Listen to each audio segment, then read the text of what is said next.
Magandang gabi mga kababayan, Biker Adventure. Dito na naman tayo mga kababayan sa aking munting YouTube channel. Ah, Patuloy pa rin mga kababayan ang ah, iba't ibang mga kababayan, no?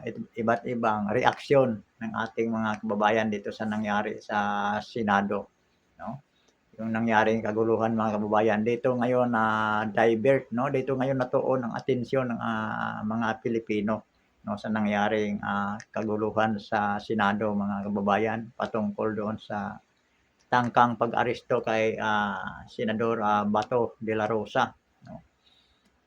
Lahat ng ito mga kababayan ay may kinalaman sa impeachment ni VP Sara Duterte. Kasama na diyan yung no, yung unang ang ginawa nila kay PRRD mga kababayan, no.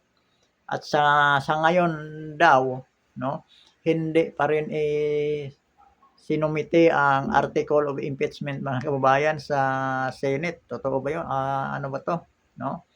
Parang hindi pa rin isinumite ang article of impeachment sa Senate mga kababayan.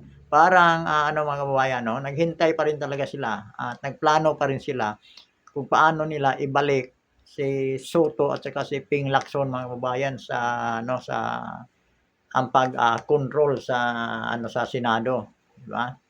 Kasi sa ngayon hindi na nila control ang Senado mga kababayan. Kaya tagilid ang impeachment ni VP Sara Duterte, no? Kasi hindi na nila ito manipula, eh. Gusto nila na sila ang hahawak sa Senado, parang talagang ah, ma may due process man o wala, talagang gagawaan talaga ng paraan na ma-impeach si VP Sara Duterte. Pero sa ngayon, sa pamumuno ni Alan Peter Cayetano, kasi sila ngayon ang majority mga kababayan, ang grupo na ni Cayetano, siyempre, no? Pero hindi naman sinasabing ayaw nila sa impeachment mga kababayan, no? Kaya lang magkaroon ito ng fair na mga kababayan, pagdinig, no? Mabigyan talaga ng pagkakataon ang depensa na magpakita ng kanilang mga mga ebidensya, no, sa kanilang pagdedepensa. Hindi tulad pagka hawak ng administrasyon ang Senado, natural, kasi ang balak talaga ng mga sindikato i-impeach si VP Sara Duterte, talaga mga kababayan. Tulad din sa nangyari kay PRRD. Puntahan muna natin saglit itong ni PRRD sa huling hearing mga kababayan, 'di ba? Mayroong video, mayroong dito si Blackbird, no? Pakinggan natin yung video ni Blackbird mga kababayan patungkol doon sa bias nga pagdinig ng mga judge ng ICC sa kaso ni PRRD mga kababayan.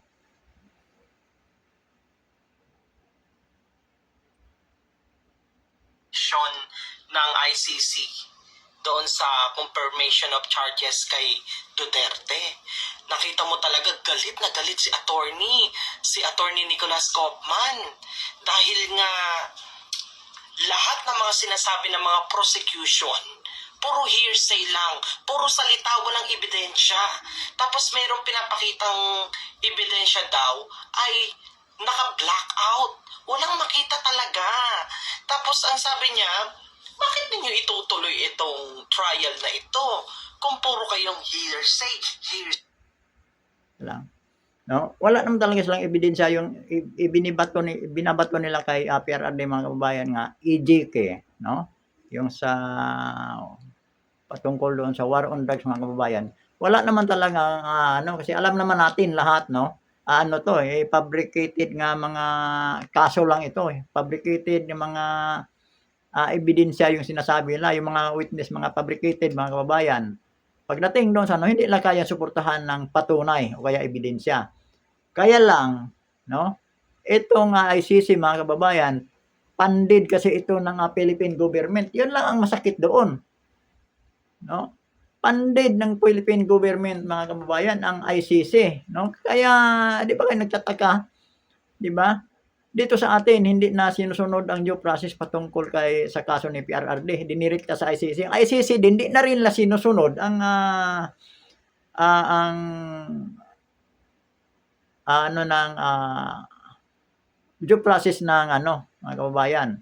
Basta na lang nila nililite si PRRD kahit wala na silang jurisdiction at saka wala silang sapat nga ebidensya, no? Nung huling hearing napakaganda ng mga ni attorney Nicholas Koopman. Kaya lang dahil pandid mga kababayan, wala na 'yon. Wala tayong asahan nga patas nga pagdinig doon kay PRRD. Tulad din sa ginagawa ng mga sindikato dito sa Kongreso, mga kababayan, doon sa 'di ba? Sa Committee on Justice dito sa Kongreso, 'di ba? Wala silang sa impeachment ni BP Sara, wala din silang di nila kayang patunayan, wala din silang ebidensya mga kababayan. Pero patuloy pa rin naghuhukay sila sa mga record ni BP Sara Duterte at saka sa kanyang asawa upang makakuha sila fishing expedition kumbaga mga kababayan, no? Naghahanap pa sila ng ebidensya. Ganon din yung ginagawa nila kay PRRD, di ba? Ngayon itong nangyari sa Senado, parang rin mga kababayan, no? May kinalaman to sa impeachment at saka yung sa kaso ni PRRD kaya ginugulo ang ng Senado. Di ba? Di ko na lang tapusin ito, mahaba-haba tong kay kay Blackbird mga kababayan, no? 'Di ba? Kaya hanggang ngayon hindi pa isinumite yung article of impeachment sa Senado kasi gusto nila mga kababayan, gusto pa rin nilang mabago ang liderato ng Senado. Gusto ng mga sindikato diyan sa Senado nga makabalik si Tito Sotto at saka si Ping Lacson. Kasi mga kababayan, no, pag hindi talaga nila masira uli ang liderato ng Senado, mahihirapan silang ipa-impeach si BP Sara Duterte. Kasi, una-una, kulang sila sa ebidensya Di ba? Wala naman silang sapat na dahilan Diba, mga kababayan? Kaya, gusto nila nga, hawak sa liig ang Senado upang tuluyan nilang mapa-impeach si BP Sara Duterte. Sa bagay mga kababayan, dalawang opsyon na lang ang natitira sa kanila upang si BP Sara Duterte ay hindi makarating sa 2028 presidential election. Kasi kung makarating si BP Sara Duterte sa presidential election ngayong 2028, wala silang pangtapat talaga mga kababayan. Ang opsyon na lang nila kung mapa-impeach nila si BP Sara. Pero mukhang malabo na yan mga kababayan. Ang pinakadelikado nga mga kababayan nga gawin ng sindikato. Kaya ingat-ingat lang lalong-lalo na yung mga escort ni BP Sara Duterte.